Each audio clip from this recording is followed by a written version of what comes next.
One of the, I guess, pressing ongoing conversations that we have as business owners is how do I find the right people? I've been an entrepreneur for, I don't know, 30 years, something like that. You can see the gray, I'm old. But, nevertheless, I've hired hundreds of people over the years, and I've had some good experiences. I've had great experiences. I've had some experiences that I probably wouldn't want to repeat. But I'm not going to sit here and say that, I came to the table and I knew exactly what I was doing. This has been a process, and I would say that, over the years I've gotten better at it. But at the same time, I would also say that, there have been a lot of people that have poured thoughts and ideas into me. I've had conversations with people where they were saying, hey, you know what, a lot of times with a job description, you're just creating this laundry list of stuff that you want to get out of a person, and it's not realistic, and this and that, and this and that. One of the things that I found, and I actually had a conversation with somebody about a week ago about this, one of the things I found was the idea of helping people to understand what your company's values are. Helping people understand, what the business is about, what the mission is about, what the vision is about, and so what you end up looking for is instead of employees or team members, you're looking for people to come alongside of you to help you achieve that mission.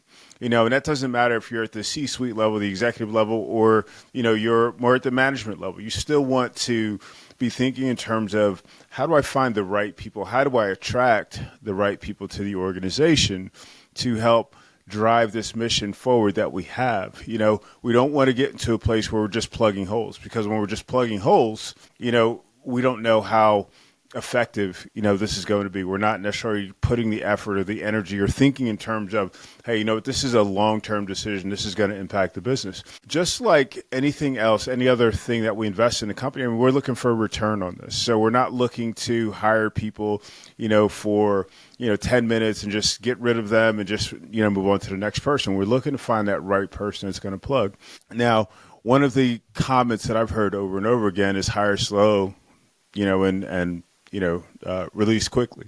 And I would say that I don't disagree with that. I think that it's really important to really think through your hiring process, and have a process. And this is, foundational. We want to use that, we want to develop a process, step by step, and make it something that's repeatable. Make it something that, perhaps there's other people that can participate in, so that for accountability, to ensure that, we're making the best decisions, as we're hiring for the organization. So obviously you're going to start with a need, understanding what your need, understanding what the organizational need is. You're going to develop a job description, but this job description is going to maybe for that ideal person, but the idea is to help someone understand whether or not they're a good fit, for the organization. It's not just a laundry list. We try to understand when we build job descriptions that there are different personality types, that tend to work well in different spaces. So, for example, looking for an administrative person, it's not just I'm looking for somebody who's organized, blah, blah, blah, blah, blah, but, leaning more into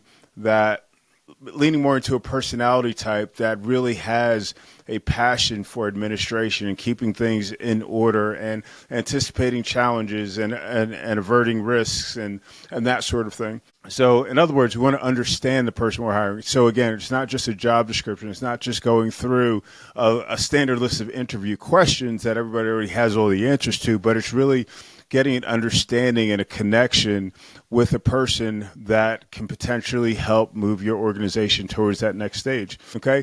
That hiring process, again, should not be a short-term process. It's not something that you just throw together at the last minute. It's not something that, at the same time, it's not something that you over-engineer, which could be the opposite end of the spectrum, because candidates have other options. They're typically looking at, 3, 4, 5, 10, 15, 20 jobs at the same time. I mean, with, the prevalence of AI in the job industry, it's very, very difficult to hold on sometimes to that ideal candidate, because they're, obviously developing their resumes and information in a way that's going to put them in front of the candidates that they want to, in front of the companies that they want to get involved with. At any rate, I'm rambling a little bit. Bottom line is we want to operationalize the hiring process, have a series of steps that are duplicable, repeatable, that are expandable if needed, steps that you can analyze. You go, hey, you know what? this step doesn't work. We need to go back and re-engineer our process. And this is the steps we're using. So this step, we may need to change this one or that one, or incorporate, technology or whatever it is. Without a process in place, you're kind of, you're not making a good, the best use of your time, your energy, your talents, your skills and abilities. So think about that. Let me know your thoughts. Thanks so much for watching.